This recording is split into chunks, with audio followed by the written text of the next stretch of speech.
There's a small chance that someone may have put the casters on wrong and turned this into more of an engine teeter-totter rather than an engine hoist.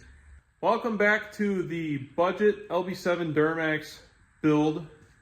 I think I've decided to change this from budget to low buck because I guess your budget depends on your financial situation. So we're going to change it to the low buck Duramax build. So in part one, the two-wheel drive truck was pretty much together minus the front clip. It had the engine and the trans in it. Then the four-wheel drive truck was together minus the clip and the bed. So it had the engine and trans in it as well. As you can see behind me, the engine is out, which means the trans is out. And on this truck, the engine is still in it, but the trans is out. So we've got the two-wheel drive trans sitting on the floor. We've got a stack of 3 core supports here. We got the LBZ core support, four-wheel drive core support, and two-wheel drive core support. Over on the back wall, we got the four-wheel drive transmission. Not sure what's wrong with this transmission. I suspected that the converter was not all the way in. I checked it. It is all the way in. So maybe it's a pump installation issue. I'm not sure. And then we have the four-wheel drive engine sitting right here. Now this motor right here, I'm actually going to sell, and then we're going to use the engine out of the two-wheel drive truck, which is the motor that has blow-by, but we're going to rip that apart and figure out what's wrong with it. So this motor is going to get sold. This cab is more than likely going to get sold, and then I'll be using this frame and swapping the nice, clean Southern Florida body onto the four-wheel drive frame. For now, I'm pretty much done messing with the four-wheel drive truck until it's time to pull the interior out and put it in the two-wheel drive truck. But I'm working on currently getting the engine out of the two-wheel drive truck. It is pretty much completely unbolted, and the wiring harness is all thrown up on top of the engine.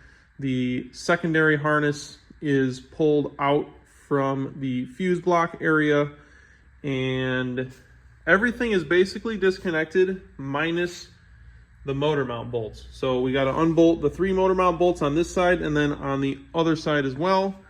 And then the motor should be ready to come out. Got the Peter Heater 1000 revved up. All 6 motor mount bolts are out. Cherry picker's got tension on it. See, as you can see with the infinite amount of space we have, I had to rotate the truck at an angle so I've got enough space to pull it out. Lowered it down a little bit, make it a little bit more safe with the cherry picker. I don't always like using these ones just because it's flimsy. But here's a common occurrence with your Duramaxes. I bet a lot of you guys out there have busted motor mounts and you don't even know it.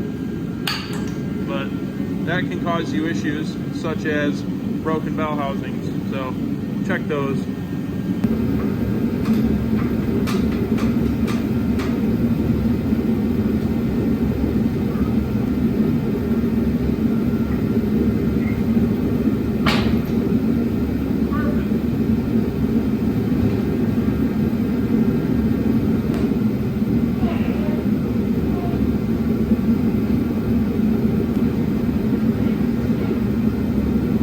We have officially got both drive lines out of both trucks. Just like any Duramax, I feel, especially these older ones, it is a oily mess underneath these motors. That one as well as this one. So with this chassis, we're going to be using this one, so we're going to go ahead and pressure wash this. Probably not today. It's going to be a different video.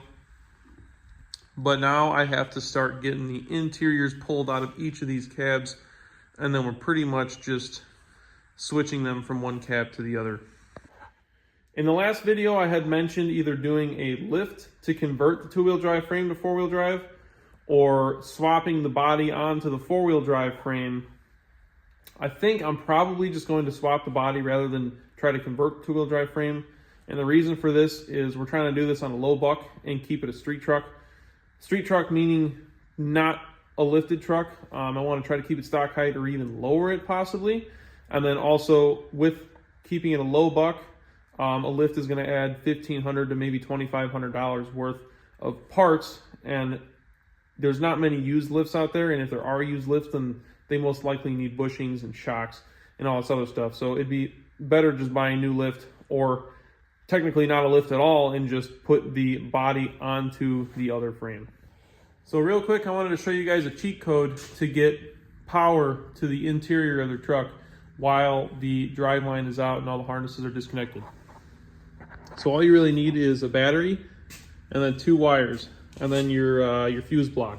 So I have all of the harnesses connected to the fuse block, and then with 1 of your 2 wires you're going to connect to the positive and then run it to the fuse block here, and then you connect the other wire to the negative on the battery and run it to your firewall. This is where the ground strap is usually at for the engine. And then as you can see, I just use the positive and negative harnesses, or the battery harnesses, off of the engine. Probably be a lot simpler with shorter wires. But with those connected, you have full power to your seats and everything on the interior. So it's going to make it super simple for me to remove the seats, because I got to get the 2 bolts from the front and then the 2 bolts from the back.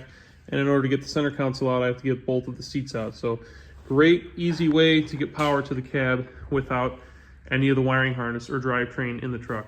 I'm happy someone went ahead and color coded these wires. It's going to be super easy when I put it all back together.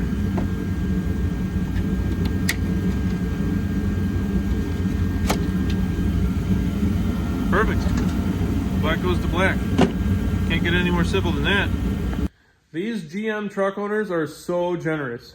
They always leave me just this huge pile of cash. I mean, without that right there, I'd probably have to start working on Dodges, because I wouldn't be able to afford it. They're basically paying for themselves at this point. As you can see, we got some nice free tools. Definitely a use for that. And he also left me some snacks. As you can see, he's not a big fan of the pink and purple flavored crayons, because he only ate half of these ones. But the rest of them, they're gone. Not even a trace. You're never gonna freaking believe this. It's like a treasure hunt. Dude keeps leaving all these snacks all over the place. I don't even know what color these are.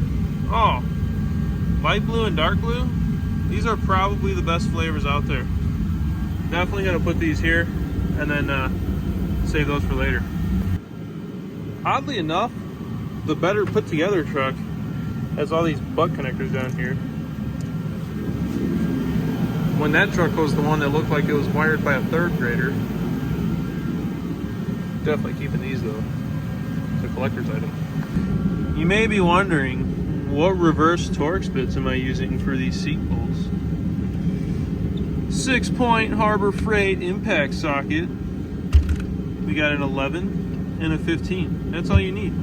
They work perfect.